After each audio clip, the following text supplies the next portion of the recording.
Dear Dr. Ambedkar, you are the reason I love India. Today is 6th of December. You left the world today, but your values and your work has stayed back. Dear Dr. Ambedkar, thank you for focusing on education. You were the first Indian to pursue a doctorate in economics from abroad. And not only from India, you were the first double doctorate holder in economics in South Asia. You saw something wrong in India. All the problems, poverty, inequality, slavery, all linked to one core problem, lack of education. And you realize that only good education can change our obsolete mindset.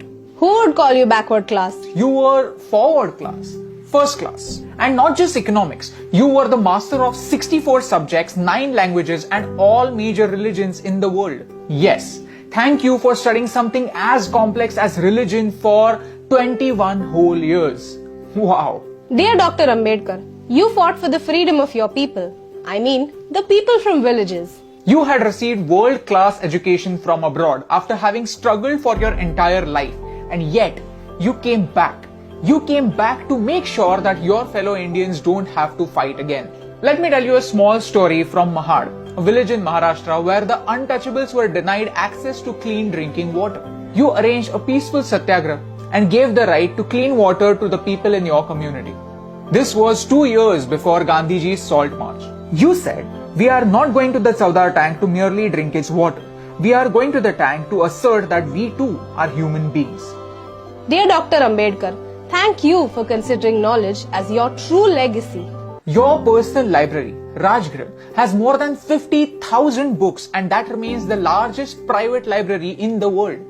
Dear Dr. Ambedkar, we as Indians were lucky to have a scholar like you to guide us and write our constitution. Building a nation is a mammoth task, and it was a victory for you, your passion for education, and the people of India that you took up this task. If you have a job, you have to thank Dr. Babasaheb Ambedkar because he changed the working hours from 14 hours a day to 8 hours a day. Mondays would have been even more blue had it not been for Babasaheb Ambedkar. Today, on one hand, we have the social evils of casteism in the backward parts of India, and on the other, we have something like reservation, which was intended to create equality, to create equal opportunities. I feel sad that both these issues are not addressed correctly but used as vote banks by our leaders. Leaders, I don't think leaders is the right term. I don't think they are leaders, they are politicians because they play games with us. And no matter who wins, India loses. But you taught us to win. When India got its independence, we found the most capable man to guide us into building a nation. And at that time, nobody dared to question the caste of the hand that led us into the future. That was your victory. Your caste, your religion, your last name only determines how you start the game. But how you finish it depends only on you. Your pen was your weapon, your mind was your sword, and your knowledge was your shield. The Ashok Chakra in our flag, the one that adds a little bit of blue in the saffron, green and white, that's your contribution.